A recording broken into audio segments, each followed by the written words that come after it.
Now, let's just do a high-level 101 on Centrelink. With the age pension, there's two types of tests. Talk us through. So income and assets. Yep. Usually what happens for people who have got higher levels of assets on Centrelink, they're on the assets test. That's looking at things like your super, your cash in the bank, if you've got an investment property, the value of that, your contents, all that kind of stuff. The income test looks at how much money you're bringing in. So they'll look at rent, they'll look at earnings, and then they'll also look at deeming, which is a whole thing, but they basically calculate what earnings they assume you get. So they might assume you get 2.5% on your shares when you're actually getting 6% dividends.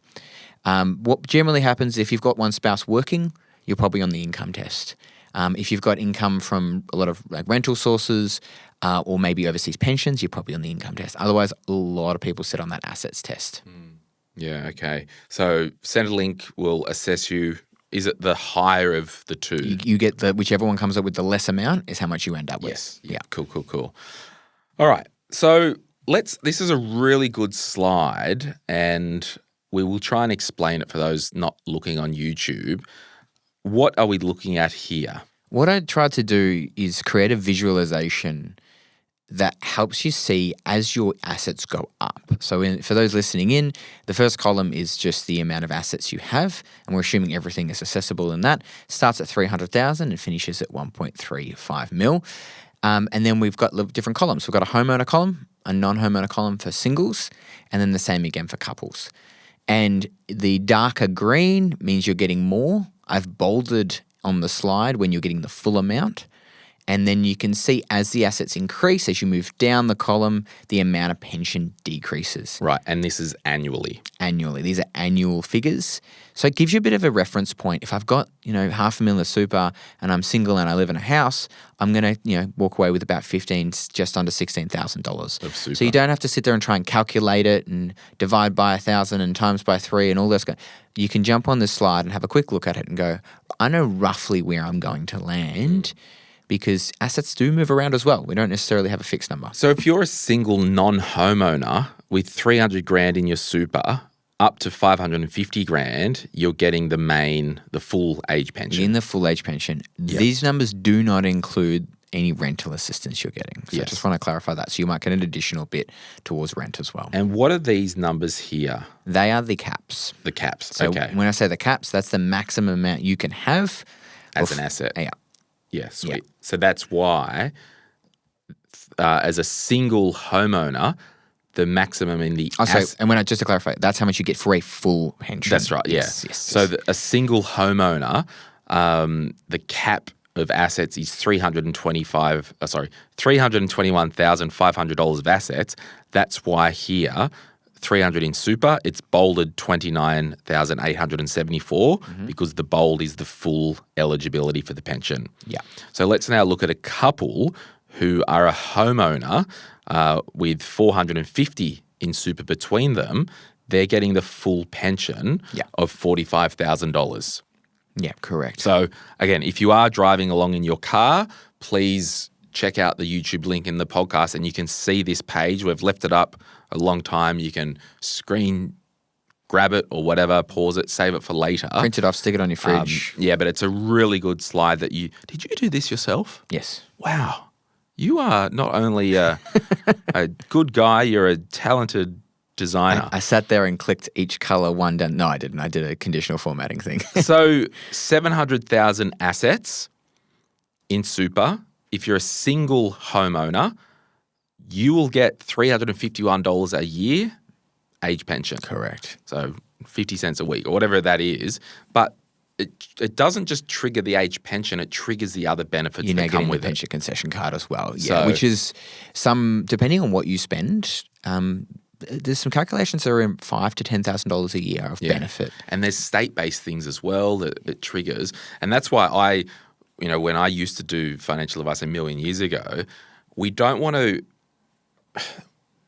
as a financial advisor, and I think this is important, and we can talk about the psychology of things, we know that we've worked all our lives, paid all this tax, I'm entitled to my pension. The target with me and my clients wasn't, well, let's see if we can get the maximum amount of age pension. Like, no, let's get as much money as possible to have a strong financial future.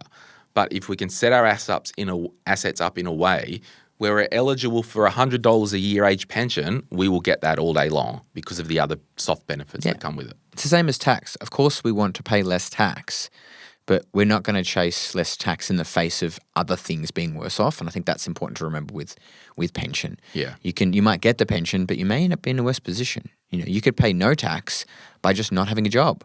Not a great way to live. So there's probably a good important principle in that. Yeah. Right. So this next diagram, this is where the magic happens. This is what we call sexy time in the money business. You picking up what I'm putting down? I do love some Excel and some heat maps, So what we've got here, talkers, what have you done here? What I wanted to do is highlight how your super and your age pension interplay, because what's really common and what was common in the questions in the last video was this idea of like, how much do I draw on pension? How much do I get? How much super do I need? It's not a linear relationship.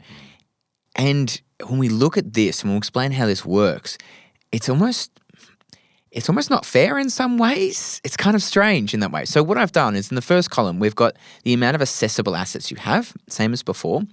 And I've assumed that they are all income producing. Okay, so it's just all in super is the way I've assumed it. So, you might have no car and no contents, which is obviously not particularly realistic, but I need to simplify it in some way. And then I've assumed you're taking out 5% of that. So why that number? At 65, that's your minimum drawdown. And it's a good number sort of that financial advisors use generally as a rule of thumb. And then when we said, okay, well, how much money would you be living on if you drew 5% from your super and got the pension? How much could you draw? And this is at right now. Of course, this changes over time. So if we look at that, I've then heat mapped it. So the darker the green, the more money you end up with in that section. So that's a tool. The reason I did that was kind of help draw your eye visually to more income. And the lighter or the more yellow it is, the less income. Which is so weird because if you look here at this, even single non-homeowner here, there's like sweet spots where you think, no, if I've got less money, shouldn't it be more green up here? Yeah.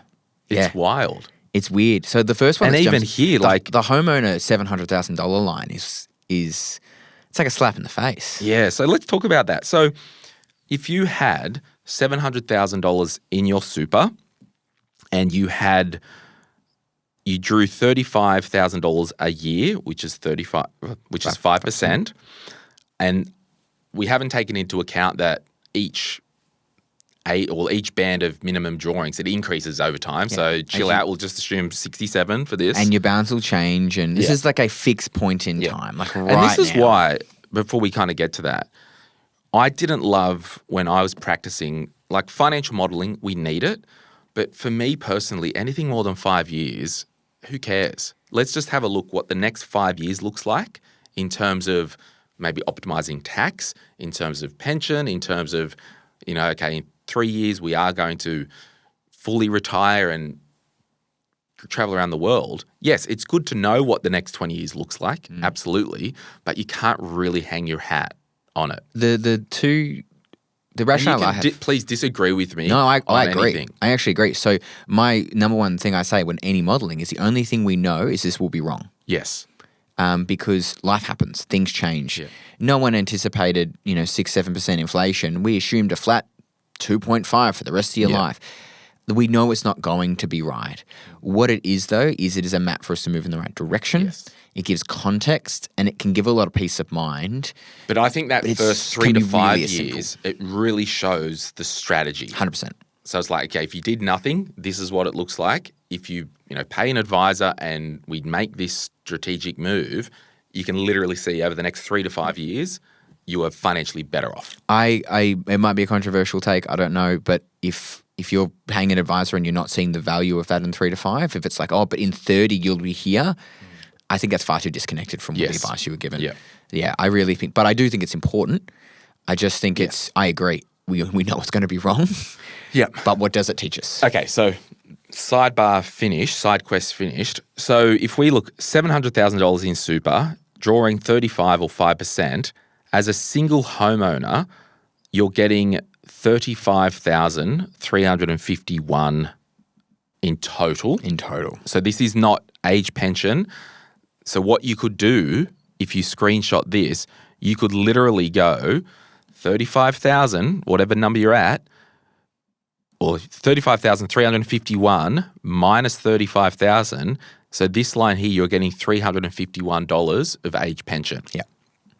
So if we go to the single homeowner, 700,000, total income would be 55,436. Take away $35,000. That's the difference in age pension. That's the age pension. So that's how you calculate it when you're looking on this screen. And if I've made a calculation error somewhere, the last slide was the number that directly connected to this one. So it'll be exactly. That's right. That's where the math has come from. Yeah, and that's why that 351 there should be 351 there. Yeah. Yeah. So look, this is a really good slide, and I just life changes and all that, but this is the one that if you're a couple of years out from retirement and you're curious to know how much will I get in the first couple of years of age pension based on this situation, really easy to work out. Yeah. So I think a couple of interesting takeouts from this. If you look at that and go, well, it's $700,000 of assets, I get 351 of age pension. I live on 35 grand. If I had 650, I actually have more income. Well, that was Martin and I did that case study, the retirement sweet spot on YouTube. We just had over 100,000 views. That went berserk. And thank you if you've joined Retire Right from seeing that YouTube video. That was the case where the case study, they originally had 750 in super. They sold the house for 700 or whatever, bought a $980,000 house.